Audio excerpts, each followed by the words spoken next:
इसमें दो चीज़ हैं कि जो बहन जी ने शमसुद्दीन रायन को हटा करके बिहार का प्रभारी बना दिया है।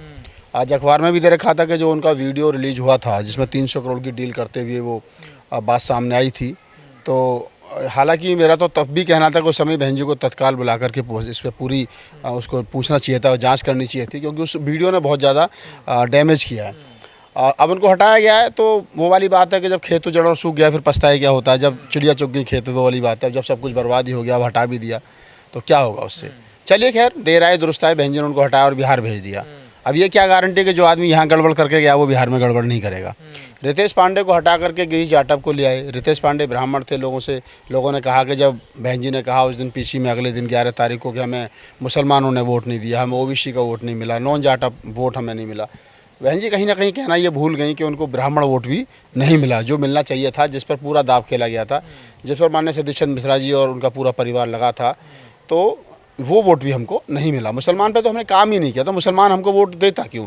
बहन जी ने कहा कि मुसलमान ने हमको धोखा दिया, तो बहन जी मैं धोखा तो उसको नहीं मानता, क्योंकि धोखा तो तब होता तब मुसलमान किसी मस्जिद में आकर के कसम खा के जाते कि हम बसपा को वोट देंगे और उसके बाद वो नहीं देते। तो ब्राह्मणों ने हमसे कमिटमेंट ही कब की थी कि हम आपको वोट देंगे, तो फिर धोखा तो कभी हुआ नहीं उनका। वो तो पहले दिन से हमने कहा था कि सपा के साथ एक तरफा मुसलमान जा रहा है।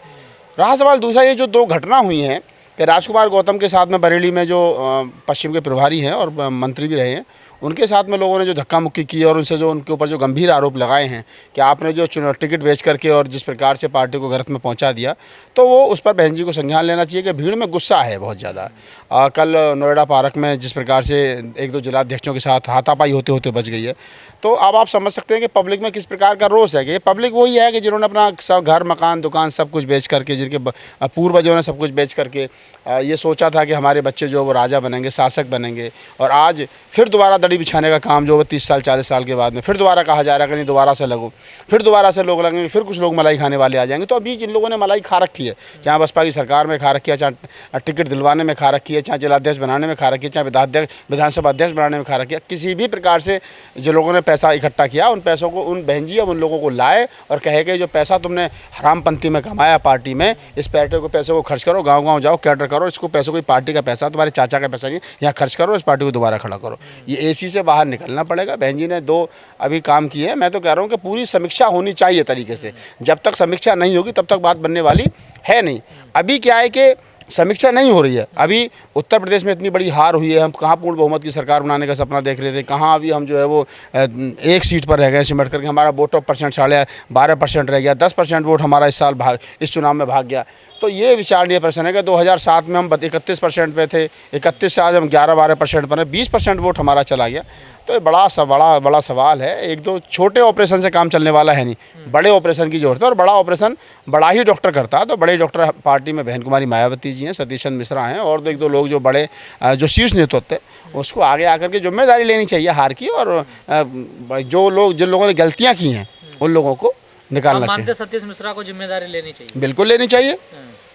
जब वो ब्राह्मण समाज के बहुत बड़े चेहरा थे और नारे लग रहे थे कि भारत के ब्राह्मण समाज के सबसे बड़े नेता माननीय सतीश चंद्र मिश्रा जी के साथ ब्राह्मण समाज है, लेकिन ब्राह्मणों ने वोट नहीं दिया, तो उनको तो उनको स्वीकार करना चाहिए कि हाँ भी मैंने काम किया और मैं अपने काम में फेल हुआ। लेकिन मैं धन्यवाद भी करता हूँ उनको कि कम से कम उन्होंने प्रयास तो किया।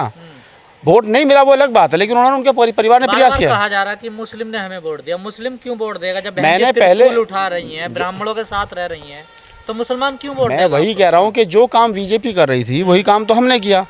जय श्री राम के नारे बीजेपी के मंच पर लग रहे थे, जय श्री राम के नारे हम लगा रहे थे। वो भी अयोध्या के मंदिर की बात कर रही थी, हम भी मिश्र प्रबुद्ध सम्मेलन अयोध्या से शुरू कर रहे थे।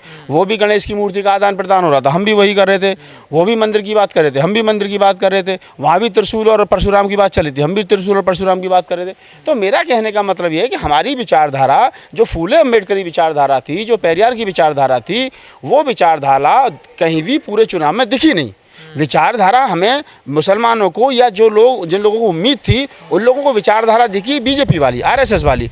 तो उन लोगों को कहीं ना कहीं ये लग गया कि बीजेपी में और बहुजन समाज पार्टी में कुछ फ़र्क नहीं रह गया विचारधारा में, तो वोट आप बीजेपी को दो, बसपा को दो। तो इसलिए मुसलमान एक तरफा चला गया उधर, और जो हमारा अपना वोटर था उसने हमेशा यही देखा कि बीजेपी को किस प्रकार रोका जा सकता है, इसलिए उसने भी वोट गठबंधन को कर दिया। तो ये दो बड़े कारण रहे हैं। हमारी अपनी एक विचार है, फूले अम्बेडकर आंदोलन है, 85% बहुजन समाज मूल निवासियों का एक इतिहास है, उस पर हमको लौट करके आना पड़ेगा। बहन जी को बहुजन हिताय बहुजन सुखाय की बात करनी पड़ेगी। सर्वजन सुखा सर्वजन हिताय से काम चलने वाला नहीं। कल से एक वीडियो वायरल हो रहा है और जैसे रितेश पांडे पे कार्रवाई होती है, और कल जो वीडियो वायरल किया जा रहा है कि बहन जी के साथ सतीश मिश्रा नहीं थे जब मान्यवर साहब के लिए वो फूल चढ़ाने गए, जयंती पर गए, तो क्या बहन जी अब ब्राह्मणों से दूरियां बना रही हैं, दरकिनार? देखिए, पहली बात तो ये जो मुझे पता चला है, हालांकि मुझे ही पहले ये पता था कि कल सदन चल रहा था तो सतीश चंद्र मिश्रा जो है वो सदन में थे, लेकिन सदन में ना भी जाते, वो हमेशा सारे प्रोग्रामों में बहन जी के साथ रहते थे। तो कल मेवालाल जी थे और मित्तल जी थे, दो चमार नेता जो है वो बहन जी के साथ कल फूल चढ़ाने वहाँ पर पहुँचे थे। तो ये बड़ी बात है कि बहन जी ने एक इनडायरेक्ट वे में मैसेज देने की कोशिश की हो कि मैं दूरी बना रही हूँ, रितेश पांडे को हटा दिया, सतीश चंद्र मिश्रा मेरे साथ नहीं है, शमसुद्दीन राय ने गलती की थी उसको हटा दिया है।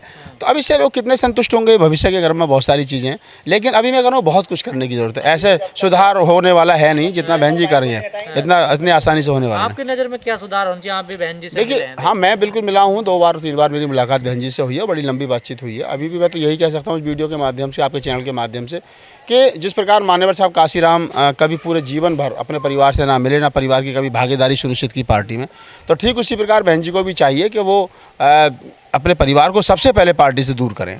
और जो लोग जिम्मेदार हैं, जो लोग जिम्मेदारी को समझते हैं, जो फूले अम्बेडकरी आंदोलन को समझते हैं, जिनको मालूम है कि बहुजन मूवमेंट क्या है, बहुजन महापुरुषों की कुर्बानियाँ क्या है, किस महापुरुष ने क्या कहा है, उन लोगों को ईमानदारी के साथ आगे लाना चाहिए, उन्हें जिम्मेदारी। तो वही ना, बहन जी ने जिन पे सबसे ज्यादा विश्वास करा वही धोखा देके तो किस पे विश्वास किया जाए? नहीं, देखिए, आप मुझे बताइए, मान्यवर साहब काशीराम एक बात कहते थे कि अक्सर बहुजन समाज के और खासतौर से दलित कम्युनिटी के नेता बिक जाते हैं। तो मान्यवर साहब कहते थे कि मैं इतने नेता तैयार कर दूंगा कि बीजेपी और कांग्रेस के लोग खरीदते खरीदते थक जाएंगे। तो हम लोग, मान्यवर साहब काशीराम ने जो लोग बनाए थे, जो लोग तैयार किए थे, या तो वो हमने निकाल दिए या वो हमको छोड़ करके चले गए। लेकिन हमने वो जब छोड़ करके गए तो उस जगह को हमने भरा नहीं। अगर बाबू सिंह कुशवाहा गए तो हमने उस जगह, बाबू सिंह कुशवाहा की जगह को भरा नहीं। स्वामी प्रसाद मौर्य गए तो हमने भरा नहीं। संजय निषाद हो गए, ओपी राजभर हो गए, लालजी वर्मा हो गए, ओम प्रकाश राजभर हो गए, ये जितने लोग बड़े नेता थे, दीनानाथ भास्कर हो गए, ये तमाम लोग बसपा से निकलते रहे या हम उनको निकालते रहे, लेकिन उस जगह को भरेगा कौन भाई? मान्यवर साहब काशीराम के यहाँ से अगर एक पटेल नेता जाता था तो 4 उसकी जगह को भर देते थे। बहन जी तो तेज तर्रार नेता थी, मिशन को लेकर बात करने वाली थी, फिर ये बदलाव कैसे आया बहन जी ने कि गणेश की तरफ चले गए, त्रिशूल? मैं वही कह रहा हूँ कि कुछ ना कुछ, वो एक उर्दू का शेर है ना कि कोई यूं ही बेवफा नहीं होता, कुछ ना कुछ तो उसकी भी मजबूरी रही होगी। तो बहन जी अगर यहाँ तक पहुँची तो क्या मजबूरी है उनकी, हम तो समझ नहीं पा रहे हैं। जो महिला ने पूरा जीवन मूवमेंट को बचाने में, का पार्टी में ज़्यादा हावी हो जाना, ये भी एक नहीं, मुझे कभी लगा नहीं। मैं जितना मान्यवर सतीश चंद्र मिश्रा साहब से मिला हूँ 2 4 5 बार, 10 बार मेरी अच्छी मुलाकात हुई है उनसे, घंटों बातचीत हुई है, मुझे कभी ऐसा लगा नहीं कि पार्टी में। हेलीकॉप्टर में मायावती के साथ कोई दलित नेता आज तक नजर नहीं आया, उनका बेटा साथ था कपिल मिश्रा। देखिए, बिल्कुल मैं इस बात को स्वीकार कर रहा हूँ कि माननीय सतीश चंद्र मिश्रा जी, बहन जी और कपिल मिश्रा साथ में थे, और वो फोटो बड़ा वायरल भी हुआ कि ब्राह्मण जो है वो बहन जी के साथ घूम रहे हैं और दूसरे दलितों को मिलने का समय नहीं है, या ओबीसी के नेताओं को मिलने का समय नहीं है। तो ये भी बात कहीं ना कहीं लोगों के मन मस्तिष्क में गई, या मुस्लिम नेताओं को समय नहीं है। तो बहुजन समाज की हम लोगों ने बात तो की, लेकिन हम कहीं ना कहीं, आपको नहीं लगा इस चुनाव में सतीश मिश्रा ने अपने बेटे को प्रोजेक्ट किया पूरे चुनाव में? कपिल मिश्रा हम हर तो मंच पे हर जगह बोलने का, देखिए, हम लोग ये कह रहे हैं कि कपिल मिश्रा को नहीं, हम कह रहे हैं उनकी मिसेज भी आई, उनके दामाद भी आए, उनकी बेटी भी आई, हम कह रहे हैं और भी लोग अगर आ सकते तो आइए, इसमें कोई बुराई नहीं है, लेकिन उसका रिजल्ट होना चाहिए। अगर कपिल मिश्रा के आने से ब्राह्मण वोट में सेंध लग करके और वो बसपा के साथ जुड़ रहा तो हमें कोई बुराई नहीं है। अगर उनकी बेटी के आने से, सर मैं वही कह रहा हूँ कि अगर पूरा परिवार लगा रहा और फिर भी रिजल्ट 0 तो सवाल तो खड़ा होगा ना। लेकिन अगर यही रिजल्ट में जो है कन्वर्ट हो जाता तो आप भी कहते, हम भी कहते कि नहीं, कपिल मिश्रा ने बड़ी मेहनत की थी, बेटी ने बड़ी मेहनत की थी, पत्नी ने बड़ी मेहनत की थी, पारस मिश्रा ने बड़ी मेहनत की थी, मिश्रा जी ने बड़ी मेहनत की थी, तो रिजल्ट नहीं आया। तब भी मैं कहता हूँ कि मैं मिश्रा परिवार को धन्यवाद देता हूँ, उन्होंने प्रयास किया, प्रयास में फेल हुए, वोट नहीं मिला, सेकेंडरी चीज़ है। लेकिन जो लोग हमारे मलाई खा रहे हैं, जो दलितों की वोट पर एमएलए और एमएलसी और राज्यसभा जा रहे हैं, उन्होंने क्या किया? सवाल उन पर खड़ा होता है। कहाँ थे बताइए मुझे बाबू मुनकाद अली साहब, कहाँ थे शमसुद्दीन राय? आपने मिश्रा जी को दिए कि इतने और नेताओं को दिए? अरे मेरी बात तो सुनिए, मिश्रा जी तो पूरे प्रदेश में घूम रहे थे। हाँ, तो मैं पूछ रहा हूँ ना, इनको या मुनकाद क्यों नहीं लगाया? लगाने वालों की गलती। मैं वही कह रहा हूँ गजेंद्र जी कि अगर नहीं उतारा तो क्यों नहीं उतारा उनको? तो ये तो सतीश मिश्रा बहन जी से सवाल होना चाहिए। ये सवाल है ना।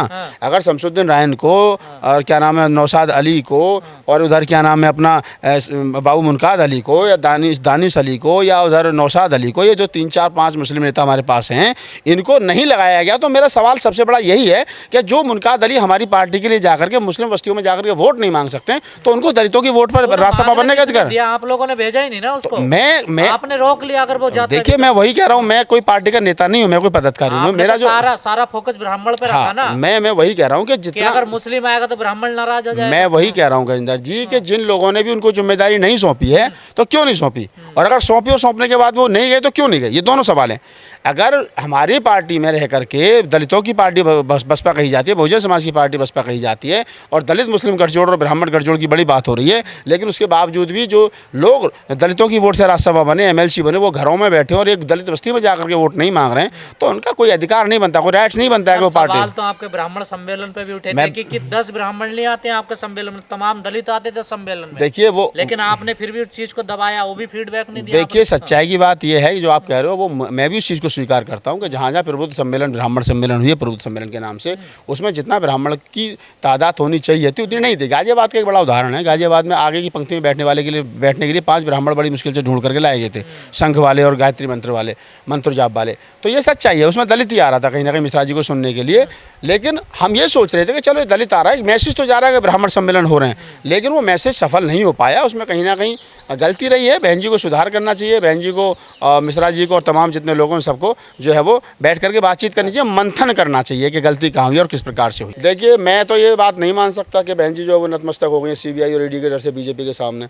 ऐसा अगर होता तो बहन जी फिर तो चुनाव ही नहीं लड़ती, ठीक है ना। ऐसा नहीं है, बहन जी अपना काम कर रही हैं, और अगर ये कोर्ट तय करेगा, और सुप्रीम कोर्ट ने तो कोई ऐसी कभी कुछ ऐसा किया नहीं कि बहन जी के ऊपर कोई इस प्रकार का केस है, कुछ और है, तो मैं इस चीज़ को नहीं मानता।